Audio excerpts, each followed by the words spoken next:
Universidad Nacional del Chaco Austral, Medicina. Sistema nervioso central. El sistema nervioso central aparece al comienzo de la tercera semana como placa neural en la región medio dorsal. Sus extremos se van a elevar para formar lo que son los pliegues neurales. Estos pliegues siguen elevándose y por último se fusionan para formar el tubo neural. Ahí tenemos una imagen. Bien, el extremo cefálico del tubo neural muestra tres dilataciones que se denominan vesículas cerebrales primitivas. Tenemos el prosencéfalo o cerebro anterior, mesencéfalo o cerebro medio y rombencéfalo o cerebro posterior. Al mismo tiempo se van a formar dos pliegues, el pliegue cervical en la unión del cerebro posterior y la médula espinal y el pliegue cefálico en la región del cerebro medio. Cuando el embrión tiene 5 semanas, el prosencéfalo consta de dos partes. Una es el telencéfalo, que está formado por una parte central y dos prominencias laterales, que son los hemisferios cerebrales primitivos, y dos, por el diencéfalo, que está caracterizado por la excrescencia de las vesículas ópticas. El istmo rombencefálico separa lo que es el mesencéfalo del rombencéfalo. El rombencéfalo también va a constar de dos partes. Una que es el metencéfalo, que más tarde va a formar lo que es el puente y el cerebelo, y dos, el mielencéfalo. El rombencéfalo es el cuarto ventrículo, el diencéfalo es el tercer ventrículo y los hemisferios cerebrales son los ventrículos laterales. Bien, si hablamos de médula espinal es importante hablar primeramente de las dos capas, la capa neuroepitelial, capa del manto y capa marginal, en donde encontramos que las paredes del tubo neural consta de células neuroepiteliales. Estas van a formar un grueso epitelio pseudoestratificado y se dividen rápidamente y en conjunto van a constituir lo que es una capa neuroepitelial o neuroepitelio. Cuando el tubo neural se cierra, las células neuroepiteliales empiezan a originar otro tipo de células. Se trata de las células nerviosas primitivas o neuroblastos. Van a formar la capa del manto, que más tarde forma lo que es la sustancia gris de la médula espinal. Y la capa más externa de la médula, que es la capa marginal, contiene fibras nerviosas que emergen de neuroblastos de la capa del manto. Y como resultado de la mielinización de las fibras nerviosas, esta capa va a adaptar una coloración blanquecina, denominándose así sustancia blanca de la médula espinal. Bien. Si hablamos de la placa basal, placa alar, placa del techo y placa del suelo, decimos que como resultado de la adición continua de neuroblastos a la capa del manto, en cada lado del tubo neural se puede observar un engrosamiento ventral y uno dorsal. Los engrosamientos ventrales, que son las placas basales, contienen células de las astas motoras que van a formar las áreas motoras de la médula espinal. Y los engrosamientos dorsales, que son las placas alares, forman lo que son las áreas sensitivas. El surco limitante, va a marcar un límite entre las dos placas. Y la parte ventral y dorsal de la línea media del tubo neural, más bien conocida como placa del techo y placa del suelo, no contienen neuroblastos. Bien, si hablamos de diferenciación, antes está la imagen.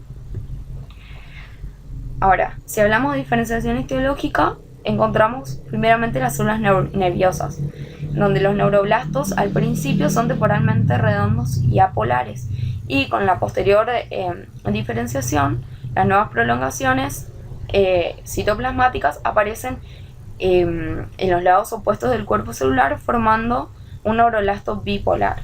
La prolongación en un extremo de la célula se alarga para formar el axón primitivo y la prolongación del otro extremo para formar la dendrita primitiva. Entonces la célula se va a conocer como neuroblasto bipolar y con el posterior desarrollo se convierte en neurona. Bien, tenemos las células gliales, en donde los glioblastos están formados por células neuroepiteliales. Una vez que han cesado la producción de neuroblastos, estas migran a la capa del manto y a la capa marginal. En la capa del manto se van a diferenciar en astrocitos protoplasmáticos y en astrocitos fibrilares. Bien, otro tipo de célula de sostén que proviene de los glioblastos es la célula oligodendrolia, que se basa en la capa marginal y forma las vainas de mielina alrededor de los axones. Y un tercer tipo de células de sostén son las células de la microglia con funciones fagocíticas. Ahí está la imagen. Las células de la cresta neural. Bueno, durante la elevación de la placa neural aparece un grupo de células a lo largo de cada borde, digamos, de los pliegues neurales. Estas células de la cresta neural migran y originan lo que son los ganglios sensitivos de los nervios raquídeos. ¿Y qué son los nervios raquídeos? O sea, las fibras motoras aparecen en la cuarta semana, originándose desde células nerviosas en las placas basales. Estas fibras se van a agrupar en haces conocidos como raíces de los nervios ventrales. Las raíces de los nervios dorsales son un conjunto de fibras que se originan a partir de células en los ganglios de la raíz dorsal. Las prolongaciones centrales de estos ganglios van a formar haces que se introducen en la médula, y las prolongaciones distales forman el nervio raquídeo. Los nervios raquídeos se van a dividir en ramas primarias dorsales y ventrales. Bien, en cuanto a la mielinización, tenemos las células de Schwann que van a mielinizar los nervios periféricos, en donde cada célula puede mielinizar un axón, formando lo que es una vaina de neurilema, y las fibras nerviosas van a adquirir así un aspecto blanquecino. Y después tenemos las células oligodendroglias que van a mielinizar fibras nerviosas de la médula, y que estas, a diferencia de las de Schwann, pueden mielinizar hasta 50 axones. Bien, si hablamos de los cambios de posición, digamos, de la médula, decimos que durante el tercer mes de desarrollo la médula se extiende en toda la longitud del embrión, y con el aumento de la edad la columna se alarga más rápidamente que el tubo neural, y el extremo terminal de la médula se desvía a un nivel superior. En el adulto la médula espinal termina en el nivel de la lumbar 2 o lumbar 3 aproximadamente. Las fibras nerviosas que hay por debajo del extremo terminal de la médula constituyen lo que es la conocida como cola de caballo. Bien, si hablamos del encéfalo, podemos decir que el encéfalo se divide en el tallo encefálico, que consta del mielencéfalo, metencéfalo y mesencéfalo, y los centros superiores, en donde encontramos el cerebelo y los hemisferios cerebrales.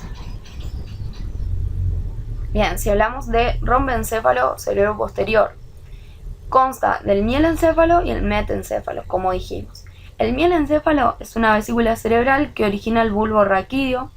La placa basal contiene núcleos motores. Estos se van a dividir en tres grupos: en eferente somático, eferente visceral especial y eferente visceral general. En cuanto al metencéfalo, decimos que se caracteriza por la presencia de placa basal y placa alar, y va a formar dos componentes nuevos. Uno va a ser el cerebelo, que es un centro de coordinación de la posición y el movimiento, y dos va a ser el puente, que es una vía para las fibras nerviosas entre la médula y las cortezas cerebrales y cerebelosas. Si hablamos ahí está la imagen. Ahora hablemos de lo que es el cerebelo. Las placas alares forman los labios rómbicos, que se acercan entre sí en la línea media, se comprimen cefalocaudalmente y forman la placa cerebelosa. En un inicio, esta placa consta de la capa neuroepitelial, la capa del manto y la capa marginal, y a medida que avanza el desarrollo, las células formadas por el neuroepitelio migran para formar lo que es la capa granular externa. Bien, si hablamos de mesencéfalo o cerebro medio, decimos que cada placa basal contiene dos grupos de núcleos motores, un grupo eferente somático y un grupo eferente visceral general. Las placas alares del mesencéfalo aparecen como dos elevaciones longitudinales.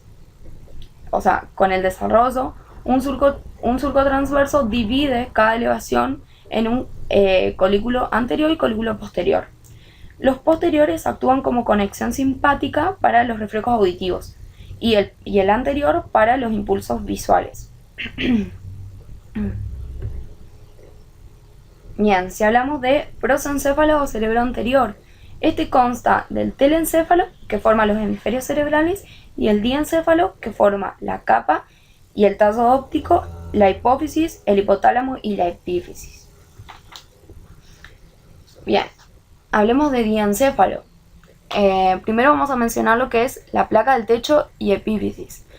El diencéfalo se forma a partir de la parte media del prosencéfalo. Consta de una placa del techo y dos placas alares. La parte más caudal de la placa del techo se va a convertir en lo que es el cuerpo pineal o la epífisis. En cuanto a la placa alar, el tálamo y el hipotálamo. El surco hipotalámico divide lo que es la placa en una región ventral y en otra dorsal, el tálamo y el hipotálamo respectivamente. Entonces, el tálamo se proyecta gradualmente hacia la luz del diencéfalo y esta expansión es tan grande que las regiones talámicas de los lados derecho e izquierdo se fusionan en la línea media, formando lo que es la masa intermedia o conexión intertalámica. Bien, si hablamos de la hipófisis, ahí está la imagen, ahí está la imagen de lo que estábamos hablando. Bien, ahí está, glándula hipófisis o pituitaria. Se desarrolla a partir de dos partes, una prominencia ectodérmica del ectomodeo y el infundíbulo. Cuando el embrión tiene aproximadamente 3 semanas, la bolsa de Rathke aparece como una vaginación de la cavidad bucal y crece hacia el infundíbulo. Durante el desarrollo, las células de la pared anterior de la bolsa forman lo que es la adenohipófisis y el infundíbulo origina el tazo y la neurohipófisis. Bien, telencéfalo. Este consta de dos prominencias laterales, que son los hemisferios cerebrales, y una parte media que es la lámina terminal. Bien, si hablamos de hemisferios cerebrales, se originan al comienzo de la 5ª semana como vaginaciones bilaterales de la placa lateral del prosencéfalo. La pared del hemisferio consta de una sola capa de células que forman lo que es el plexo coroideo. Este protruye hacia el ventrículo lateral a lo largo de la hendidura coroidea y justo por encima de esta va a formar lo que es el hipocampo. El crecimiento continuo de los hemisferios resulta en la formación de los lóbulos frontal, temporal y occipital. Ahí está la imagen de los lóbulos, digamos.